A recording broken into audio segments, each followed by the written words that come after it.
Yes, Niall Dickson, who's Chief Executive of the NHS Confederation, and very regularly joins us on the show to discuss how hospitals are doing. Good morning to you, Neil. Good morning. Morning. Now, obviously, there are lots of developments in terms of the death toll. 786 extra deaths yesterday, taking our total death toll from coronavirus to 6,159. But we did see the infection numbers falling, despite the fact that we've now got more testing going on. But that death toll figure was the highest rise so far. However, it did follow 439 deaths on Monday, and again, not much higher on Sunday as well. Is there reason to believe that actually this higher death toll is just accumulation of some deaths that have not been basically registered on the administration level over the weekend, and that actually it's not as bad as it looks at first sight? Well, I think the first thing to say is that one day's figures, as they say, you should never really take as being what is happening on the whole pattern. You have to look at the pattern as a whole.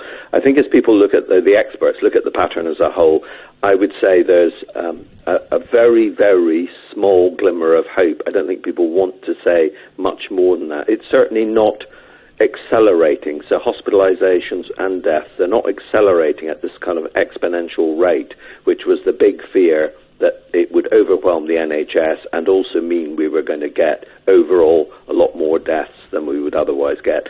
So I think the suggestion is that social distancing appears, and everybody's very tentative and not wishing to exaggerate or overstate it, but it looks as if social distancing is having an effect, and that if things go as they appear to be going, and it's different in different parts of the country, that we will see a significant flattening off of the virus, and therefore the NHS should be able, with an awful lot of extra capacity that's been built in a very short period of time, should be able to cope over this next few weeks, which will be absolutely crucial. That will then raise questions about what do you do after that, which I think are a series of very difficult questions. But this first phase of can we avoid this massive peak where the NHS, in effect, falls over because it simply cannot cope with the numbers of very sick patients coming on. It's not to say there aren't problems around the system. Inevitably there are. But I think we are in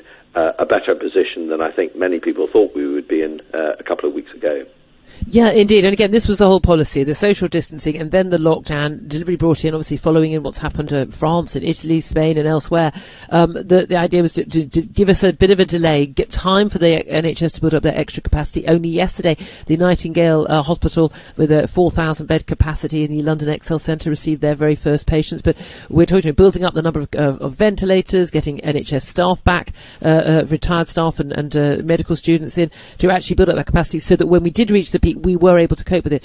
So are you then, just to reiterate, are you confident that, or how confident are you, perhaps I should ask, that the NHS will be able to cope with the peak and we won't see the situation we've seen in Italy where they haven't got enough beds, they haven't got enough ventilators, and doctors are forced to effectively choose who lives and who dies? Are we going to reach that point here in the UK? I'm more confident. I'm probably more confident than I was. I mean, I'm not an expert. I'm listening to what the experts are saying, and certainly the evidence seems to suggest that we've now got a reasonable chance that we will avoid that situation. But again, we'll just have to watch what is happening with the figures. We're looking. We don't have a mass testing capacity, so we know exactly what the virus is doing. We're using, in a sense, proxy measures, which are hospitalization rates and death rates, and of course both of those at different stages are delayed. They're like looking up into the sky and seeing a star, and you're seeing something that happened some time ago and the effect of it. So, but the definite suggestion is that social distancing has started to work. It's to do with the compliance of social distancing, not just the measures.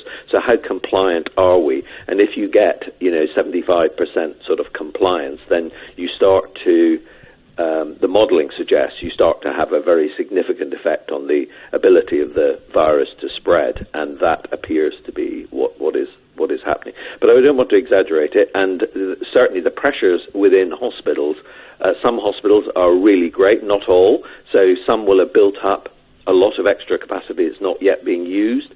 And there, of course, you have got the collateral damage of all this, which is that patients who would otherwise be being treated are not being treated because we've reverted to this emergency situation where we're concentrating on that. And that's a very big concern, though. Just one other really important point. We talk all the time about hospitals. We really do have, and hospitals are absolutely vital. They are on the front line, and the staff doing an amazing job. But there's also what is happening in the community, and I think that is probably where, at the moment, in care homes, in community services, your community nurses and all the other stuff, and the GPs and all their teams, all that area, I think, is again still feeling that it's being a bit neglected. A lot of people have a lot of fear, and I think that although the protective equipment is much better now, there's still concerns around that. Yeah, indeed. I mean, obviously, we know 1 in 10 care homes now seeing infections and the like. But this is the thing. We are, I think, increasingly concerned that how hospitals do cope, but particularly how they're coping with patients who are not reporting with COVID-19 symptoms. This, I think, frankly, bizarre and frankly immoral decision to, for instance, stop some cancer treatments and other operations, which are more likely to save more lives over the years of younger people with a better quality of life and more years ahead of them than the efforts to save perhaps very elderly people whose lives absolutely matter. But if we're saving someone in their late 80s who's very, very, very sick already from coronavirus and using some resources up, which otherwise would be able to go to somebody who's much younger, perhaps with young children who's suffering from cancer, that seems to me to be a wrong decision. Is there an element where there's a sort of political urge to cut coronavirus deaths, and we're somehow going to ignore all the other deaths that result as a result of us cutting other healthcare funding? Well, I hope not, and I don't think that was the instruction. The instruction was that, I think there are two things. One is the instruction, as it were, and we are in a pretty command-control type situation at the moment, but I think the instruction certainly was that anything that was urgent, essential style treatment should absolutely go on, and that we shouldn't be reducing that. And of course, hospitals are still doing a significant amount of business as usual. Whether, in particular cases, there inevitably, I'm sure, a wrong decision has been made in some cases, but generally speaking, it should be that cancer doctors are able to continue to treat people who they urgently need to treat. I think the other problem we have, and that is a sort of message to the public, which is the NHS is still open. It hasn't completely shut down, and that if you require urgent treatment, then absolutely you should seek that treatment going forward. And again, when this is all over, people will look back and say, did we do too much of this, too little of that? I think that message that people who urgently need treatment should get it is one that is worth saying and repeating. And again, yes. The suggestion is we can cope if the figures go as we hope they are going to go over the next few weeks. Okay. And just finally, Niall Dickson, are your NHS trusts that you represent at the Confederation, are they able to get hold of the PPE, the personal protective equipment that we're told that the country has loads of, but there's been a bit of a distribution problem? Have they all got what they need, the quality they need for all of their staff at all times? So I think in the hospital sector, the message we're getting is that most of that seems to be okay now.